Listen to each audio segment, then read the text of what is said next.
صد احترام مشائخ اہل سنت، علماء اہل سنت و جملہ عوام اہل سنت، السلام علیکم ورحمۃ اللہ تعالی وبرکاتہ۔ فقیر محمد شہریار رضا قادری، تمام علماء، مشائخ، جملہ ائمہ مساجد اور ہر طبقے سے تعلق رکھنے والے تمام سنی بھائیوں کا شکر گزار ہے جنہوں نے احقاق حق اور ابطال باطل کی تائید کی اور حوصلہ افزائی کی۔ فقیر کسی سے ذاتی بغض و عناد کی بنا پر کچھ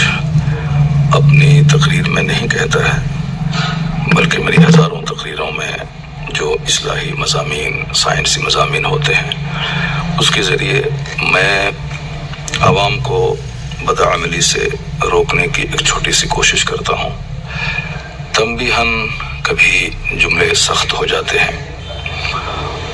اور اپنے عزیزوں کو، نو عمر فارغین کو بھی ہدایت دیتے ہوئے کبھی کبھی میں اصلاح کی باتیں کرتا ہوں، اور اپنے بڑے لوگوں کو بھی ادب کے دائرے میں رہ کر جو بھی باتیں کہہ سکتا ہوں وہ میں کہتا رہتا ہوں۔ یہ سارے لوگ جو میری تقریر سنتے ہیں اس کو معلوم ہے۔ ابھی چند دن پہلے جو کچھ ہوا، میں نے صرف دینی اجلاس کے تقدس کو بحال کرنے کے لیے اور جلسہ جو ایک واحد پلیٹ فارم ہے دین کا پیغام عوام تک پہنچانے کے لیے، جو بزرگان دین کی ایک مضبوط وراثت اور روایت ہے، اس کو ہمارے چند ناخواندہ یا کم خواندہ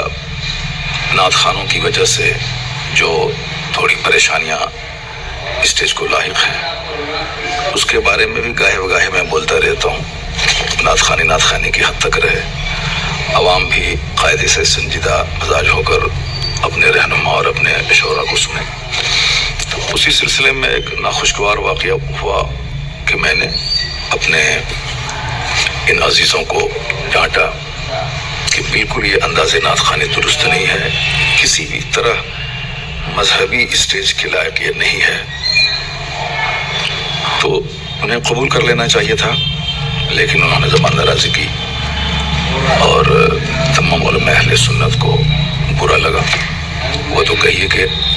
حضور علامہ توصیف رضا خامد صلی اللہ علیہ اعلیٰ حضرت رضی اللہ عنہ کی کرامت بن کر بر وقت اسٹیج پر آئے۔ انہوں نے عوام سے اپیل کی کہ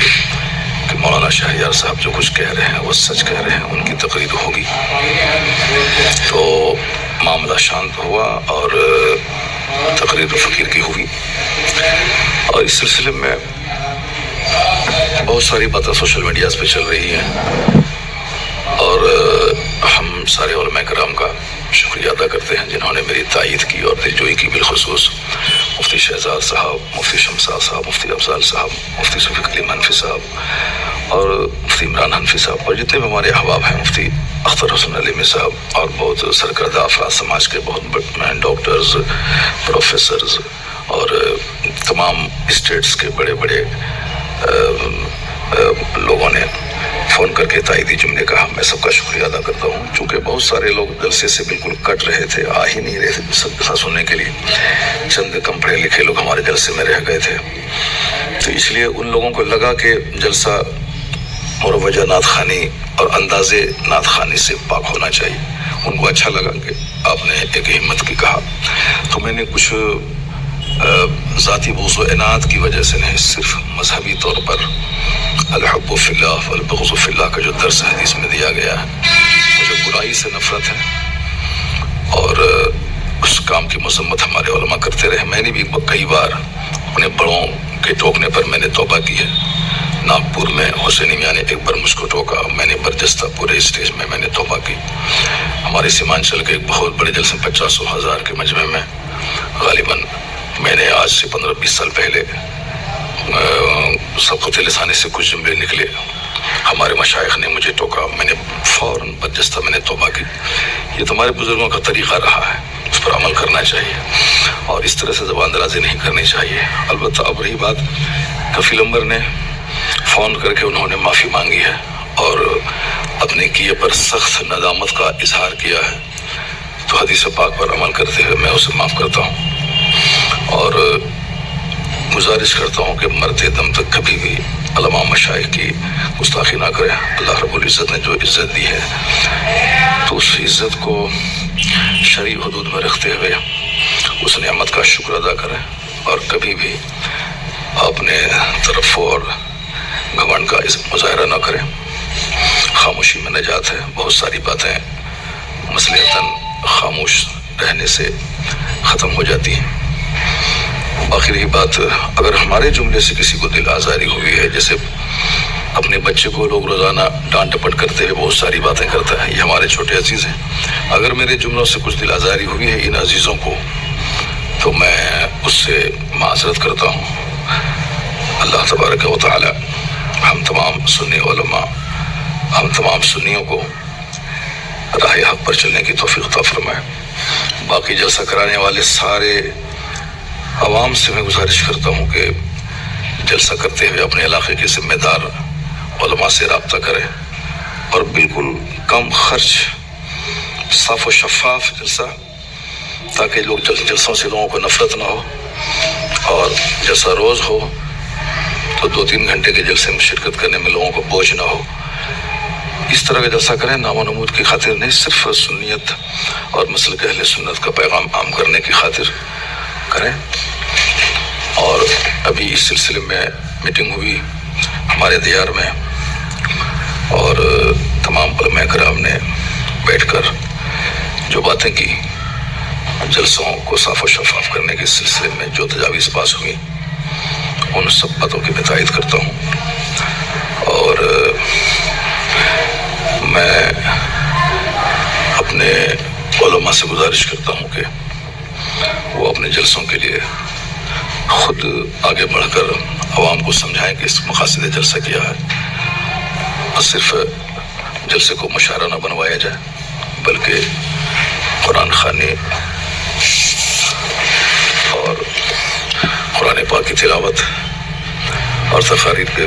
زور دیا جائے۔ ابھی بے پناہ اصلاح کی ضرورت ہے سماج کو، اور جو ہمارے نوجوان نعت خوانی کی تائید میں،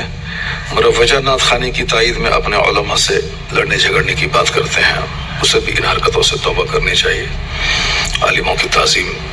بہت ضروری ہے، اور مجلس میں جو بھی بات ہو جائے شرعی طور پر اس کو حل کرنا چاہیے، نہ کہ اس معاملے کو اپنے ہاتھ میں لے کر لڑائی جھگڑے کا ماحول پیدا کرنا چاہیے۔ علماء کرام اگر کسی بات کی گرفت کرتے ہیں تو عوام کو غور سے سننا چاہیے، نہ کہ اس کو عام لوگوں کی طرح لڑائی جھگڑے کا رنگ دینا چاہیے۔ میں ان سارے نوجوانوں سے گزارش کرتا ہوں جنہوں نے جلسے کو دوسرا رنگ دینے کی کوشش کی، خبردار کبھی بھی اپنے علماء کی عزت سے کھلواڑ نہ کریں، علماء کی عزت کریں اور ان کی باتوں کو غور سے سنیں۔ اگر وہ کسی